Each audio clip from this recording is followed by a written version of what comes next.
Considera aquel, dice el título de la última canción que cantamos. Considera aquel que soportó la cruz. Cada vez que nosotros cantamos algo, debemos tener un real entendimiento de la responsabilidad de lo que hacemos. Cantar al Señor es adorarlo, por supuesto, pero nuestra adoración declara quién es Dios. Y lo hacemos con nuestras bocas, libre y voluntariamente.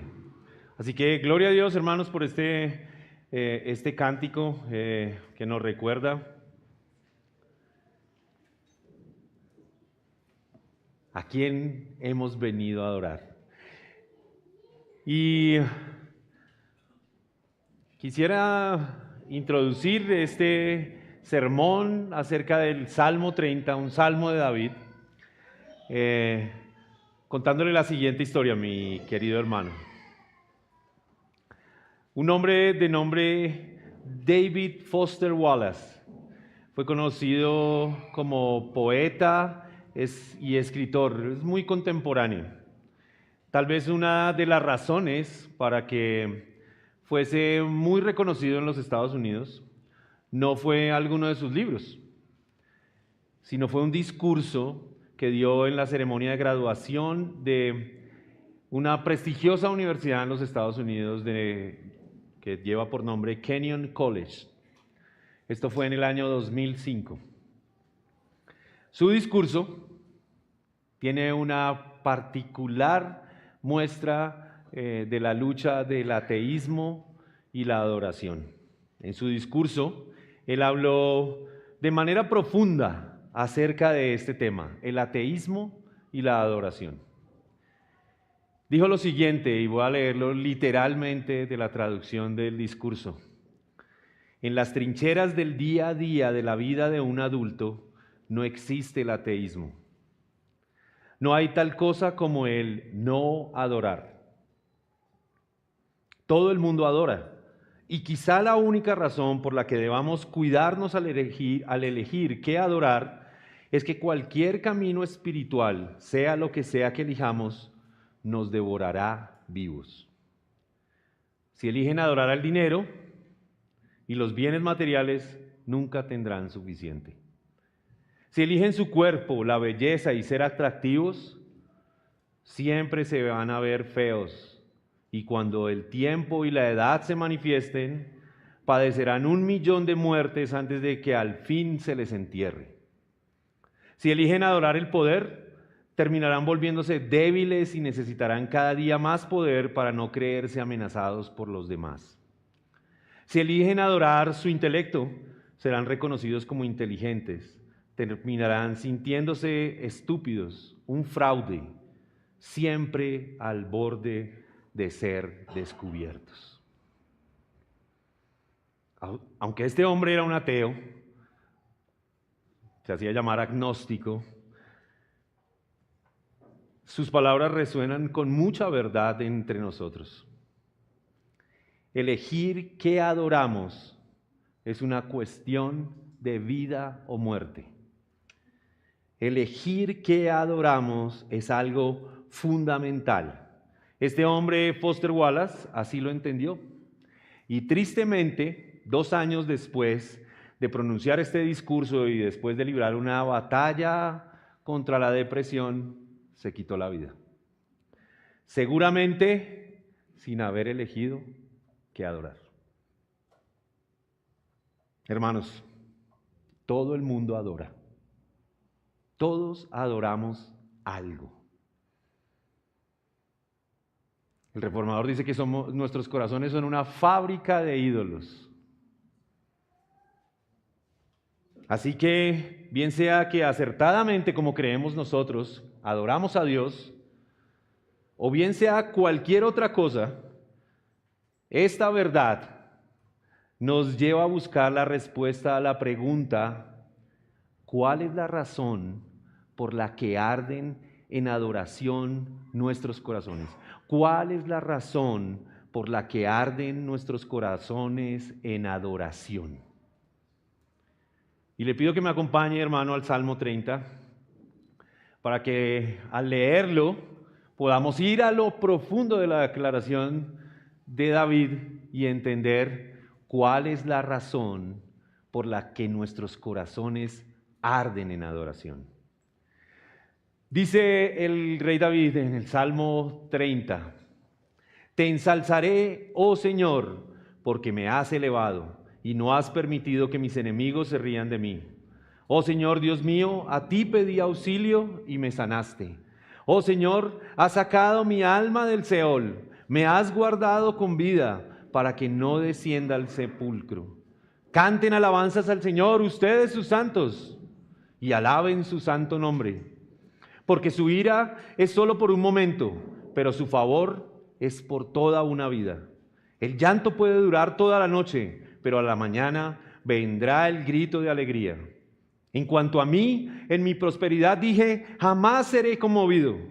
Oh Señor, con tu favor has hecho que mi monte permanezca fuerte. Tú escondiste tu rostro y fui conturbado. A ti, oh Señor, clamé y al Señor dirigí mi súplica. ¿Qué provecho hay en mi sangre si desciendo al sepulcro? ¿Acaso te alabará el polvo? ¿Anunciará tu fidelidad? Escucha, oh Señor, y ten piedad de mí. Oh Señor, sé tú mi ayuda. Tú has cambiado mi lamento en danza, has desatado mi ropa de luto y me has ceñido de alegría, para que mi alma te cante alabanzas y no esté callada. Oh Señor Dios mío, te daré gracias por siempre. La respuesta que nos plantea el rey David a esta pregunta que nuestros corazones se hacen de cuál es la razón por la que arden en adoración, es porque el Señor ha cambiado nuestra condición, mostrando su favor y llamándonos a vivir en gratitud eterna. Y esta no es solo una respuesta, sino debe ser también un profundo aliento para adorarle en todo momento. Pues solo en Él hallamos un gozo que dura para siempre. Y yo he titulado este sermón, hermanos, del lamento a la celebración. Eso es casi obvio, ¿verdad? Esa parte del título es casi obvio. Del lamento a la adoración. Del lamento a la celebración, la suprema razón de nuestra adoración. Y así como el salmista escribe, yo pretendo mostrarle tres razones por las que debemos entender y necesitamos entender que arden nuestros corazones en adoración por el Señor. De los versos 1 al 4 responderemos porque nos has hecho pueblo suyo, porque Él nos ha hecho pueblo suyo, Él nos ha hecho sus santos. Y del verso 5 al 7 responderemos que nuestros corazones arden en adoración porque Dios es bueno con su pueblo. Y para terminar, de los versos 8 al 12, como una declaración y también una conclusión, responderemos que nuestros corazones arden en adoración por el Señor, porque el fin de la vida del hombre es adorar a Dios. Porque el fin de la vida del hombre es adorar al Señor. Así que, mis hermanos, permítanme leerle los versos 1 al 4 para que veamos este primer punto. Te ensalzaré, oh Señor, porque me has elevado, y no has permitido que mis enemigos se rían de mí. Oh Señor Dios mío, a ti pedí auxilio y me sanaste. Oh Señor, has sacado mi alma del Seol, me has guardado con vida para que no descienda al sepulcro. Canten alabanzas al Señor ustedes sus santos y alaben su santo nombre. Las primeras palabras que encontramos en estos versos del salmista son una declaración contundente, clara y muy puntual de su actitud frente al Señor y de cómo debe lucir la nuestra. Yo te ensalzaré, yo te exaltaré, yo te glorificaré, Señor. Y tal vez si hubiese una traducción más actual, más a nuestros días, debería decir, Dios mío, yo te alabaré. Yo te voy a adorar. Y como dijimos antes, nadie puede vivir pensando que no adora. Nadie puede decir que pasa por este mundo sin adorar algo. Pero el Señor mismo y el salmista nos proporcionan las razones por las cuales debemos adorar. La primera de ellas la encontramos luego de ese ¿por qué? Te ensalzaré, oh Señor, porque me has elevado, porque me has librado de la tumba. ¿Por qué deberíamos adorar al Señor? Porque me has elevado. No has permitido la victoria de mis enemigos, porque me sanaste y porque me has sacado del Seol. Todas estas manifestaciones del salmista nos hacen pensar que adoramos al Señor porque Él ha salvado nuestras vidas. Porque Él ha salvado nuestras vidas. Todos ustedes, hermanos, y todos nosotros aquí juntos, estamos en este lugar porque el Señor ha salvado nuestras vidas. Cada uno tiene una historia diferente, desde luego, pero yo le puedo asegurar que el Señor ha salvado su vida de esa historia que usted tiene, que usted no tiene que contar, pero que el Señor lo ha salvado a usted de esa historia.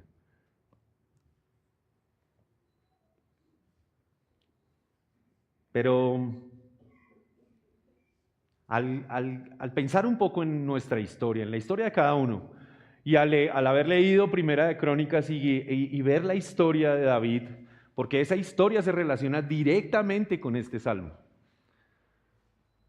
nos preguntamos, ¿de qué nos ha salvado el Señor? ¿De qué es lo que nos ha salvado? El Señor nos ha salvado del peor de nuestros males, del peor de nuestros males, de la muerte espiritual en la que nos encontrábamos. El Señor nos ha salvado de la muerte en la que nos encontrábamos. Y la redención, hermanos, la redención que conocemos desde el comienzo de las Escrituras, nos recuerdan esa obra salvadora del Señor en nuestras vidas. Redención es una palabra que implica rescate, que implica liberación de algo, que obviamente implica que alguien o algo estaba en cautiverio. Y así era como lucían nuestras almas antes de ser alcanzados por la gracia del Señor, cautivas, esclavizadas, perdidas. La redención, según las Escrituras, es un tema central que nos recuerda la obra salvadora del Señor. Y escuche cómo dice el apóstol Pablo en Romanos 6. Pero ahora, habiendo sido liberados del pecado y hechos siervos de Dios, tienen por fruto la santificación y como resultado la vida eterna. Porque la paga del pecado es muerte, pero la dádiva de Dios es vida eterna en Cristo Jesús, Señor nuestro. Porque habiendo sido liberados del pecado, vinimos a ser hechos siervos de Dios, un cambio de condición. Pero hemos sido hechos siervos de Dios para santificación, porque el fruto de esto es la santificación. ¿Por qué debemos entonces adorar al Señor? Porque Dios, al redimirnos, busca y espera la adoración de sus santos. Cuando Dios cambia su vida, Él espera su adoración. La adoración es una expectativa de aquellos a quienes Dios ha apartado para sí mismo. Es decir, que Él espera de usted esa adoración. Y en estas palabras del salmista nosotros podemos encontrar una doble gracia. Porque la vida perdonada es una razón para alabar. La vida perdonada es una razón para alabar al Señor. Pero la salvación de nuestras almas, de descender a los abismos oscuros de la condenación, es una poderosa razón para vivir en agradecimiento y adoración constantes hasta el final. Y déjeme ponerle un pequeño ejemplo. Usted tiene una deuda.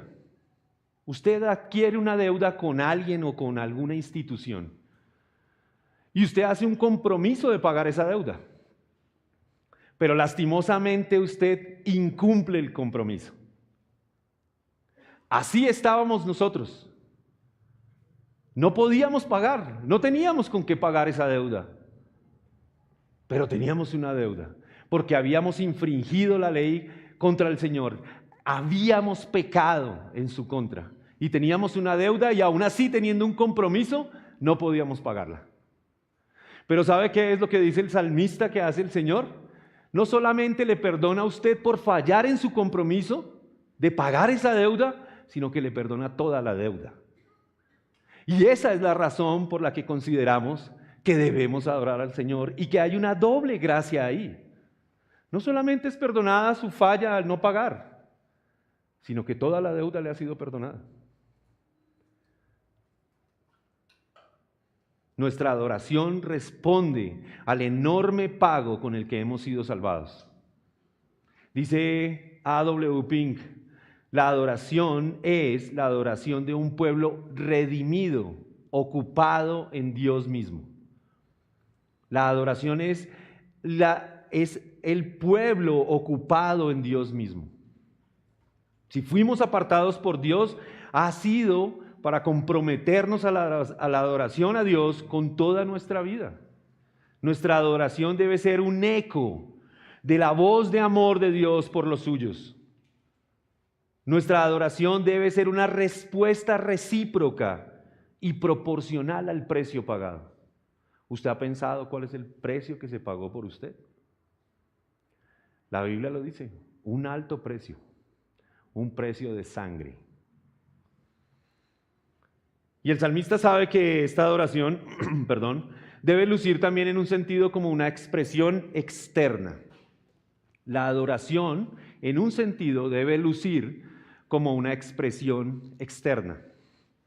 Por supuesto que entendemos que el canto o los cánticos no son la única expresión de la adoración, pero sí luce como esa profesión pública de nuestro amor por el Señor. Luce como una profesión pública de nuestra adoración por el Señor y de nuestro amor por el Señor. ¿Canta usted en la congregación? ¿Su voz se escucha en medio de los cantos de los santos del Señor? Cuando usted canta, usted tiene claro que esta es una respuesta por el gran amor con el que se le amó. La adoración es una expresión pública de la redención de nuestros corazones y se convierte en una característica distintiva de aquellos que han sido apartados por Dios para servirle. El salmista nos invita de alguna manera a todos los coros celestiales de los apartados por el Señor para levantar cánticos a Él. Usted y yo, todos nosotros fuimos convocados por la sangre que se derramó en la cruz para alzar nuestras voces y adorar al Señor. Canten al Señor sus santos, dice el salmista. De alguna manera el salmista dice que solo la voz de los santos de Dios levantan una adoración verdadera.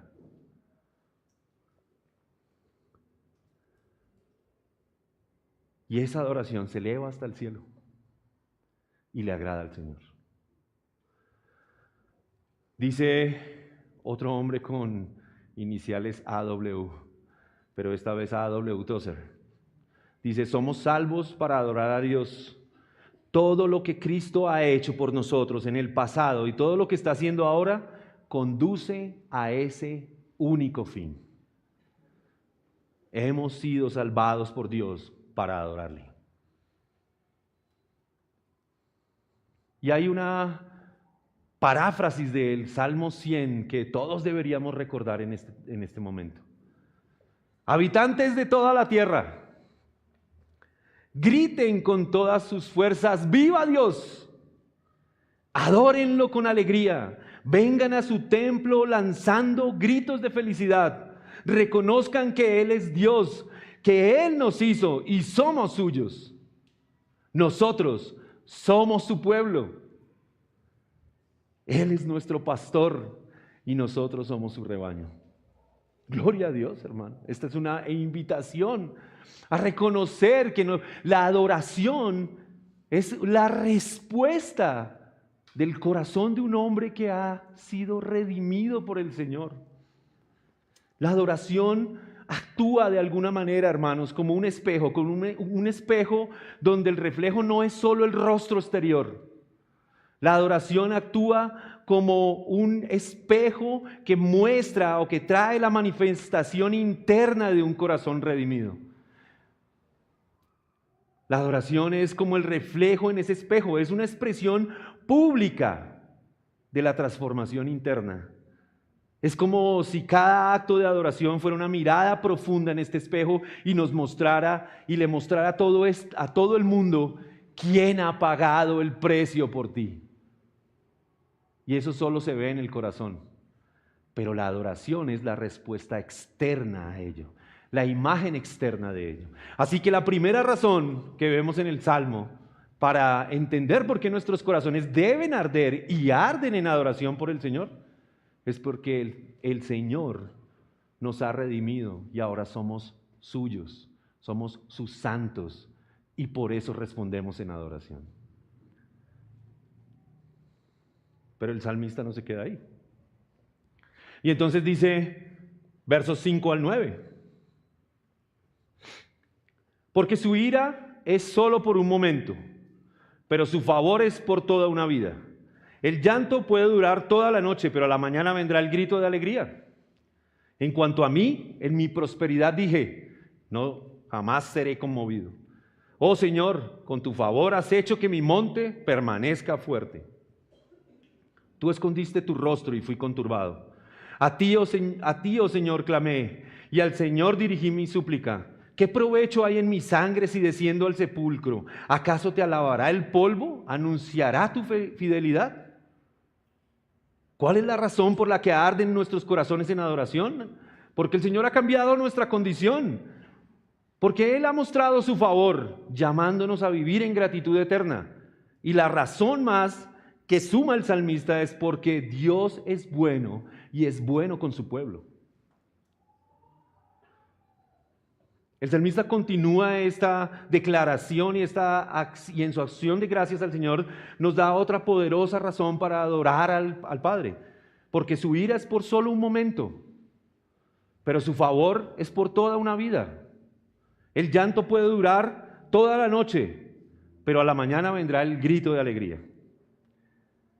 Y esta es la manera en que el salmista nos está diciendo, Dios es bueno. Todos somos conscientes de los atributos de Dios, ¿verdad? Todos hemos visto que Dios es poderoso, que Dios es santo, que Dios es bueno.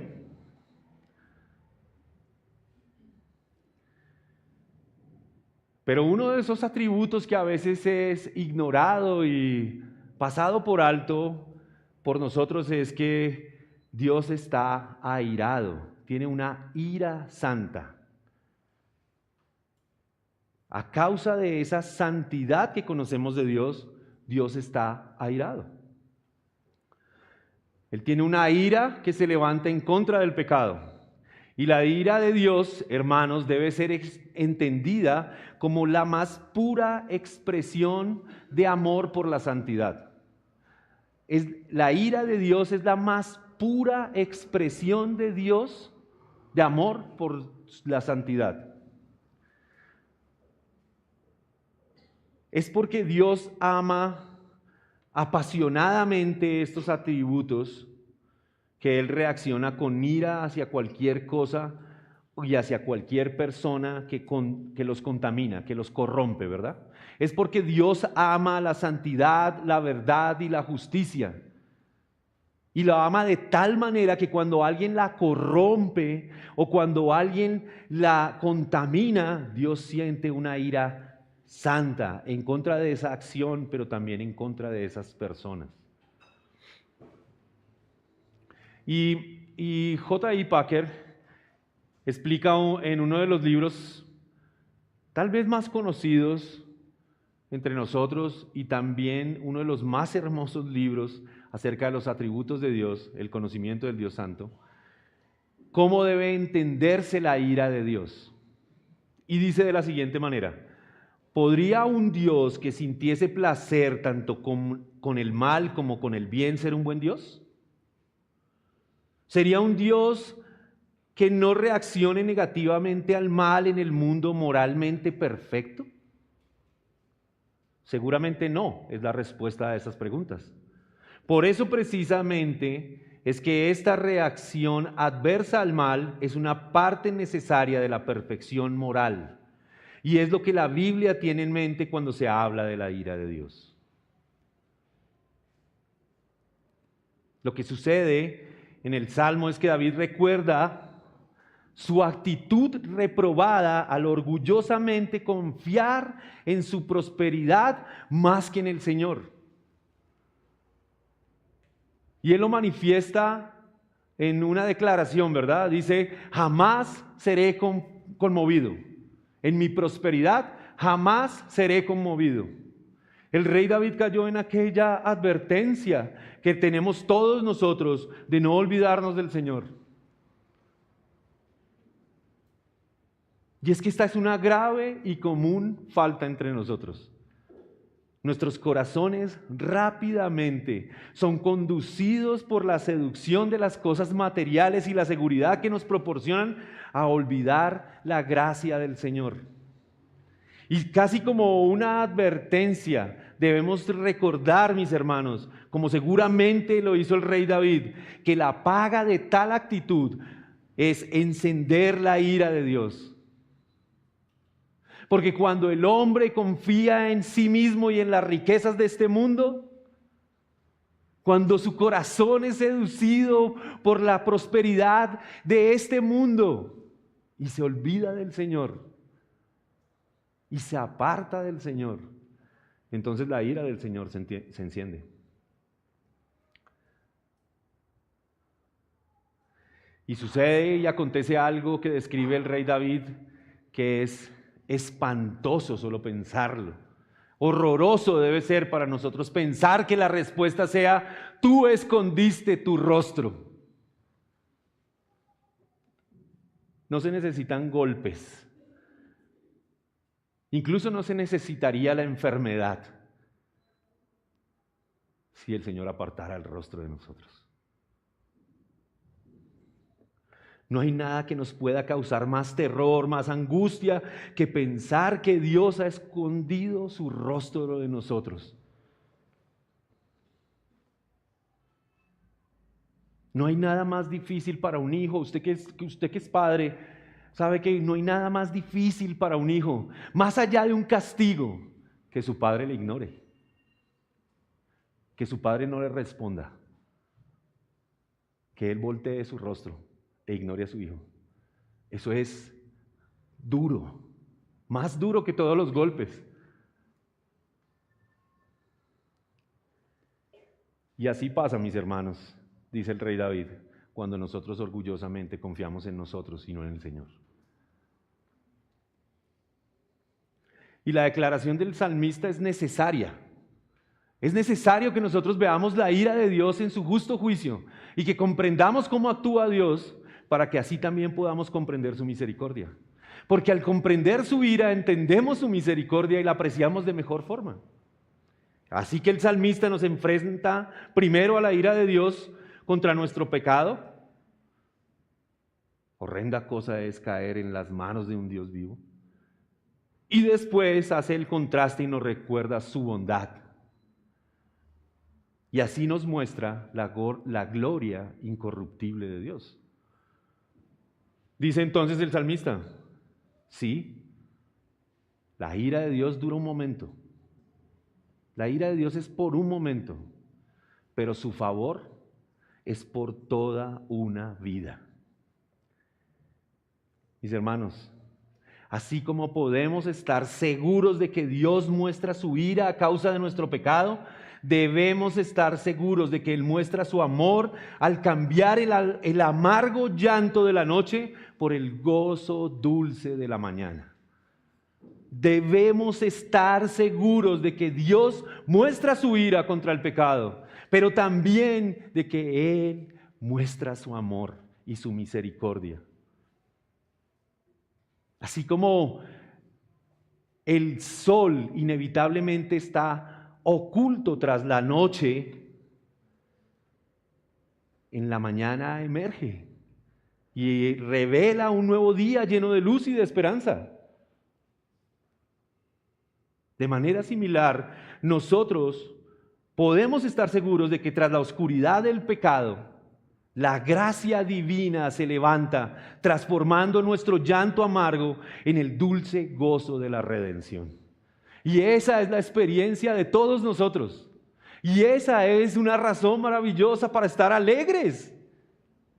Porque cuando la noche era oscura, cuando el pecado se había apoderado de todos nosotros, la misericordia del Señor, su favor, su gracia se levantó como el sol en la mañana y alumbró nuestras vidas por medio de la sangre de Cristo para hacer todo nuevo.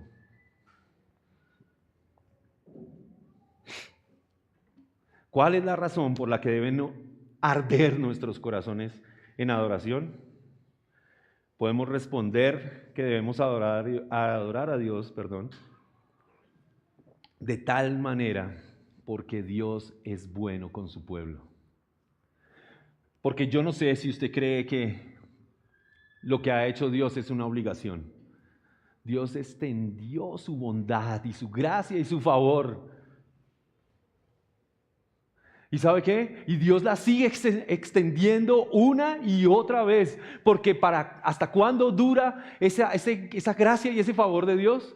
Dura para siempre. Así que Dios es bueno en el fracaso porque extiende misericordia, pero también es bueno en el sufrimiento porque nos sostiene con esperanza. Su gracia dura para siempre. Los hombres estamos seguros, los que creemos en el Señor, los que tememos a su palabra, estamos seguros. No importa el fracaso, porque Dios extiende misericordia. No importa el sufrimiento, porque Dios sostiene con esperanza. Porque aunque la noche sea oscura y el llanto venga por la noche, en la mañana tenemos la seguridad de que Dios extiende alegría y gozo al corazón del que cree. El favor del Señor dura para siempre. No importa cuántas veces el Señor levante su ira por causa de nuestro pecado, y esa no es una razón para pecar. Pero no importa cuántas veces Él levante su ira por causa de nuestro pecado, porque será tan solo un momento su ira. Pero su favor y su misericordia se mostrará eternamente. Se mostrará como el Padre, ese Padre de brazos abiertos, dándonos la bienvenida una y otra vez a causa de su gran amor. Porque el gran amor del Señor no tiene límites.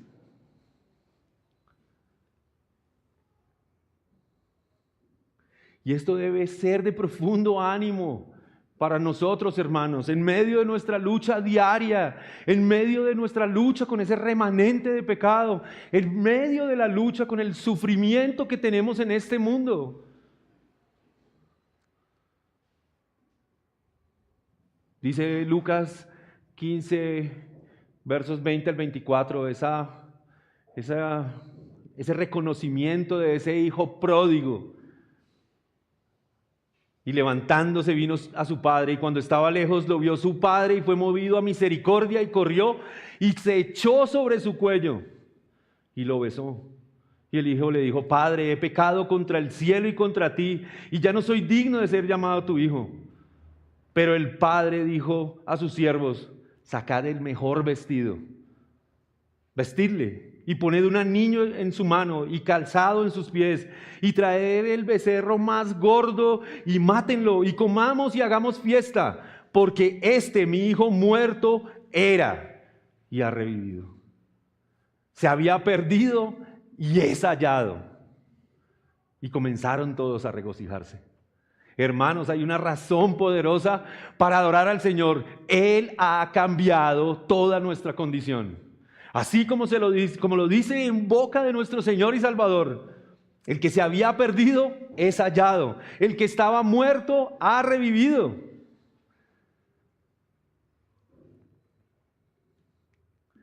Pero esto también debe ser una tremenda seguridad para nuestras almas. Si usted ha sido apartado para el Señor, ninguno que le ha sido dado a Cristo como el proveedor de nuestra salvación, ninguno se perderá, ninguno. Usted puede confiar en que la obra transformadora del Señor en nuestras vidas será suficiente para la eternidad. Estamos tan seguros en Él como en nada más. Y estudiando para este sermón me encontré con una manifestación, una declaración de un ministro inglés del siglo XVII de nombre Edward Marbury. Y él hace esta declaración. Esta declaración no es una declaración de la Escritura, pero sí es una meditación de él que nos sirve y nos debe ayudar a tener una mejor imagen de por qué es segura la salvación de los hombres. Y él dice, si un alma condenada fuera admitida a gozar de los placeres de la vida eterna sin el favor de Dios, eso es un supuesto porque eso no sucede. Si un alma condenada fuera admitida a gozar de los placeres de la vida eterna sin el favor de Dios, el cielo sería un infierno para él. Porque no es el lugar horroroso y tenebroso de sufrimiento lo que hace desgraciada al alma en el infierno, sino el desagrado de Dios. Y si un alma elegida fuera echada allí y retuviera el favor de Dios, el infierno sería cielo para él. Y su gozo no podrían quitárselo todos los demonios del infierno. La noche para él sería transformada en día. Y esa es una profunda declaración de que estamos seguros en el Señor. ¿Por qué debemos adorar al Dios de la Biblia más allá de las cosas terrenales, más allá de la belleza, del poder o de la prosperidad o la inteligencia? Porque Dios es bueno con su pueblo, es bueno porque en nuestro fracaso extiende misericordia y en nuestro sufrimiento nos sostiene con su esperanza. Y todos podemos decir, amén, Señor, así eres tú, porque estamos aquí, porque Él ha hecho eso. Pero el salmista parece tener otra razón más, y una razón aún más poderosa, y una conclusión también. Versos 8 al 12. A ti, oh Señor, clamé, al Señor dirigí mi súplica. ¿Qué provecho hay en mi sangre si desciendo al sepulcro? ¿Acaso te alabará el polvo? ¿Anunciará tu fidelidad? Escucha, oh Señor, y ten piedad de mí. Oh Señor, sé tú mi ayuda. Tú has cambiado mi lamento en danza, has desatado mi ropa de luto y me has ceñido de alegría, para que mi alma te cante alabanzas y no esté callada. Oh Señor, Dios mío, te daré gracias para siempre. ¿Cuál es la razón por la que arden entonces nuestros corazones en adoración? Él nos ha concedido la vida, esta vida que nos ha concedido como el escenario para glorificar su nombre, y la transformación de nuestra condición nos recuerda que el Señor lo ha hecho para glorificarle para siempre. El Señor nos ha concedido esta vida que tenemos como el escenario para glorificar su nombre. Y nos damos cuenta en la declaración del salmista, ¿verdad? Él dice, ¿muerto te adorará alguno? Así que él empieza a pensar en esta vida. David, como todos nosotros, pasa por un momento de profunda debilidad. Y como leímos esta mañana, se cree que el Salmo está escrito a razón de la enfermedad que sufre junto a todo el pueblo por su decisión incorrecta y orgullosa de censar al pueblo más allá de la voluntad de Dios, lo cual hace pasar al pueblo por esa misma circunstancia. Incluso se manifiesta que 70,000 murieron a causa de la pestilencia. Pero luego David, en su arrepentimiento, levanta al Señor un altar y ofrece el lugar posteriormente para la construcción del templo. Así que lo que sucedió con David es que había tomado una decisión basada en sus propios argumentos, basada en su arrogancia, en su orgullo evidente. Y esta razón equivocada lo lleva a clamar al Señor y a levantar este salmo, el cual nos muestra cómo el Señor le permite ver la vida a David en una justa medida. David, hermanos, como nos sucede a muchos de nosotros en los buenos momentos, se olvidó de Dios.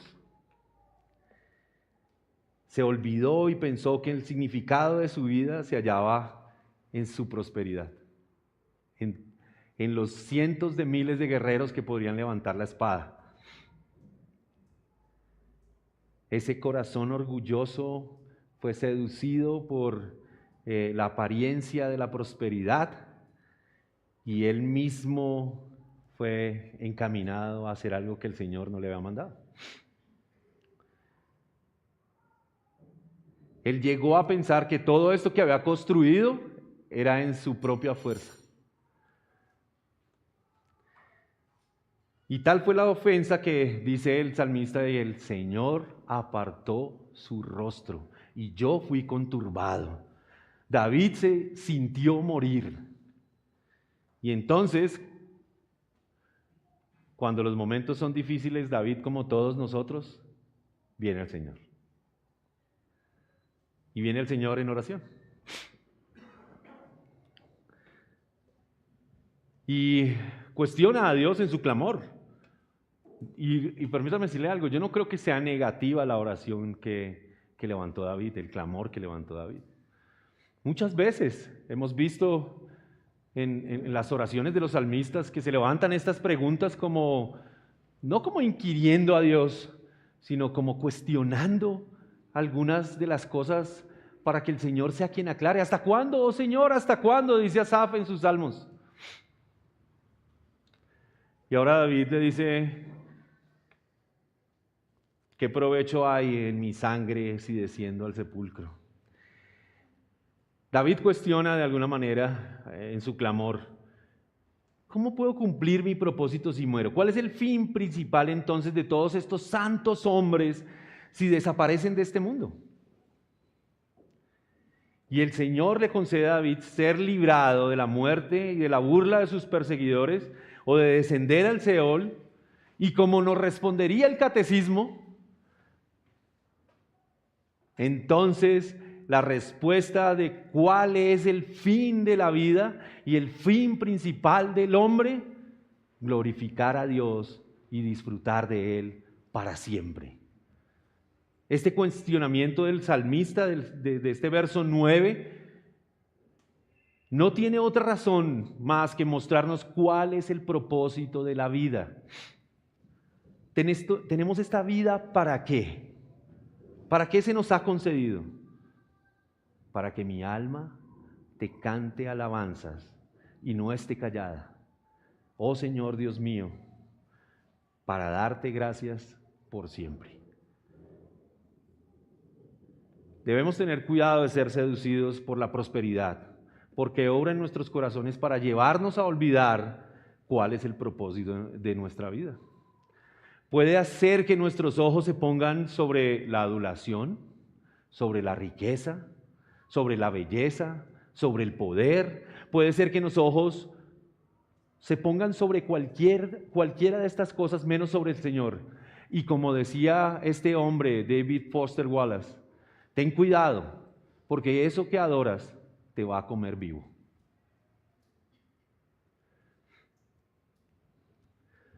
Tenemos entonces esta tarea, hermanos, este propósito para nuestras vidas: glorificar al Señor.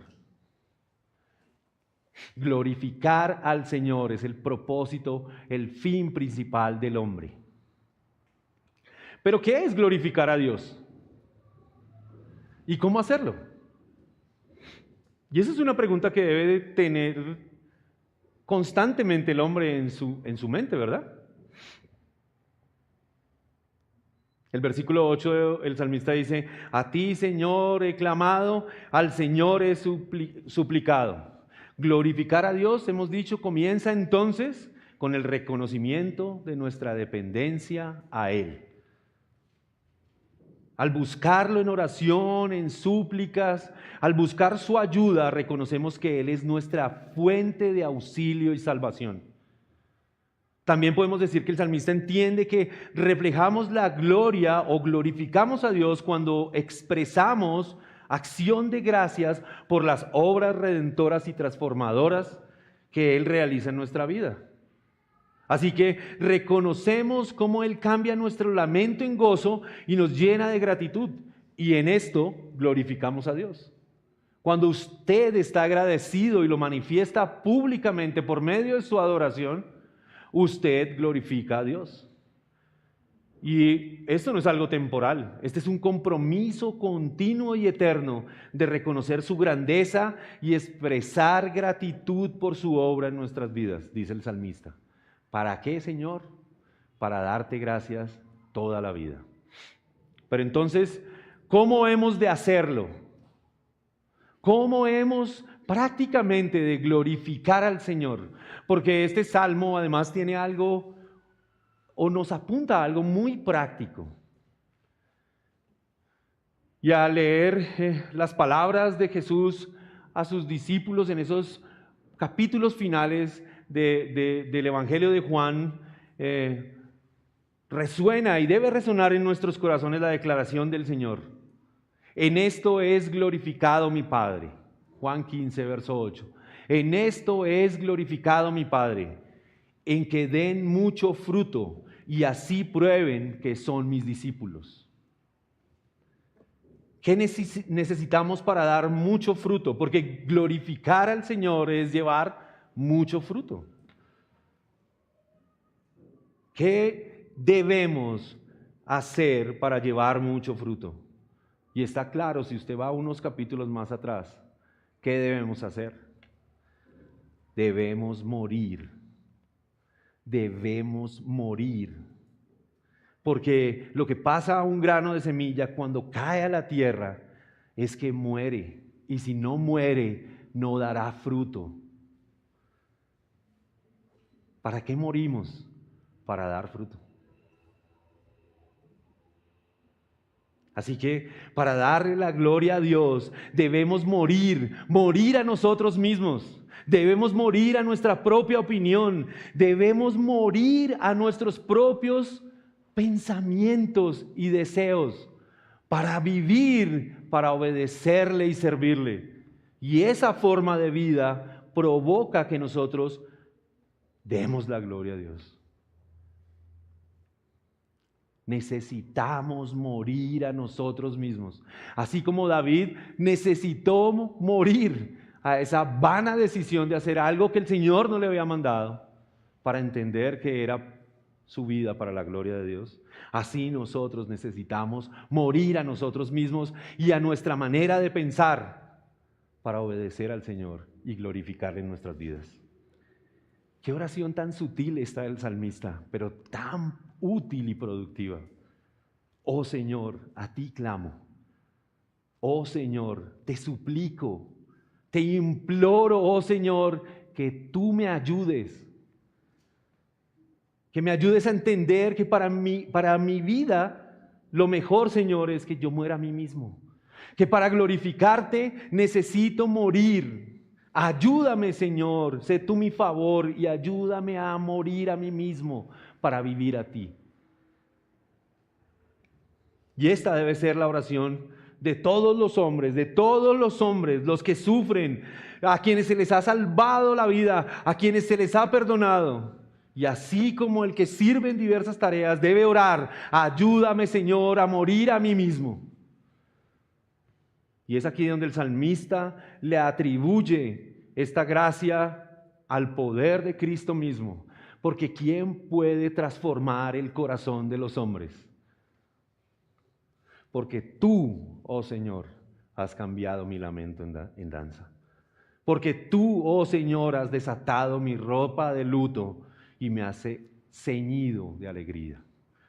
Solo en Cristo, hermanos, solo en Cristo la transformación de nuestras vidas puede darse, no de manera parcial y limitada.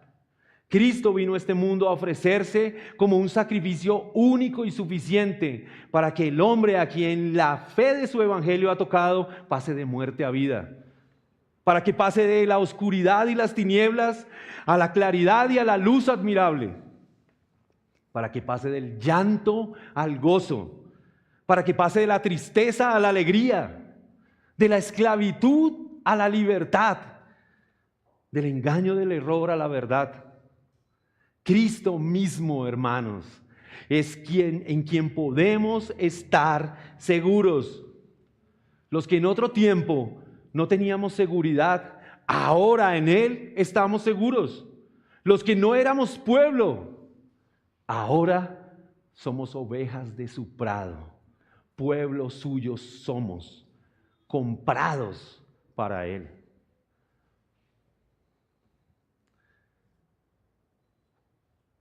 Los que teníamos antes una esclavitud, una cadena que nos permitía ser libres, ahora corremos a Él por amor.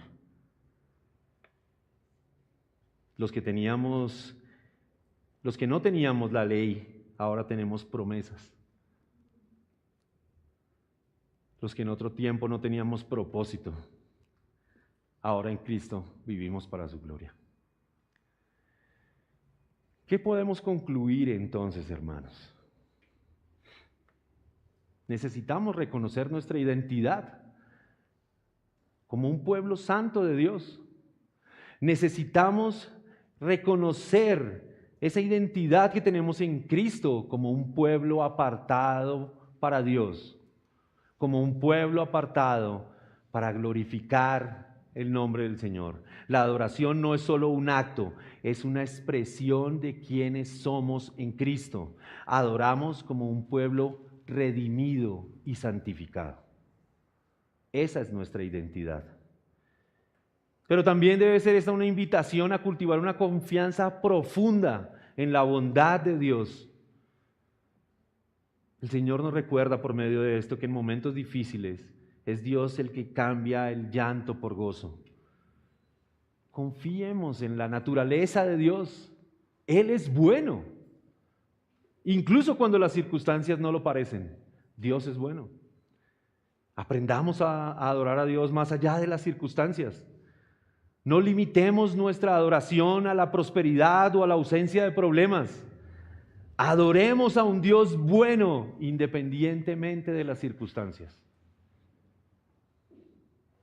Y si usted escucha el Evangelio por primera vez, o tal vez si usted siente que aún necesita profundizar más en su vida cristiana y más en este entendimiento de por qué adorar a Dios, déjeme recordarle que no es que esta nueva vida que solo Cristo puede ofrecer trae consigo el mayor propósito posible, sino que definitivamente el más sublime y supremo de los propósitos del hombre es glorificar el santo nombre de Dios y hacerlo todos los días y en toda su vida y hallar en Él un gozo que nunca pasará. Mis hermanos, cuánta gloria hay al entender que el Señor ha cambiado nuestro lamento, que el Señor ha pasado la noche y ahora es el día, que el Señor nos ha traído del luto al gozo y la alegría, y es segura porque es en Cristo Jesús. ¿Qué más podemos hacer sino responder en adoración al Señor? ¿Qué más podemos hacer sino cantar, sino dedicar nuestras voces para cantar sus alabanzas? Así que yo le pido que se ponga en pie, mi hermano, y ore conmigo y cantemos juntos. Porque, oh Señor, te ensalzaré, porque yo te glorificaré, Señor, porque tú me has salvado, porque me has hecho pueblo tuyo, porque tú eres bueno con tu pueblo y porque esta vida tiene un propósito, el de glorificar tu santo nombre y darte gracias para siempre. Así que cantemos, mis hermanos, cantemos al Señor y adoremos al Señor juntos. Padre, yo te quiero dar gracias por tu pueblo, Señor, porque tú nos has hecho, Señor, un pueblo, porque por tu redención y tu sangre, Señor, nos has comprado para glorificar tu santo nombre.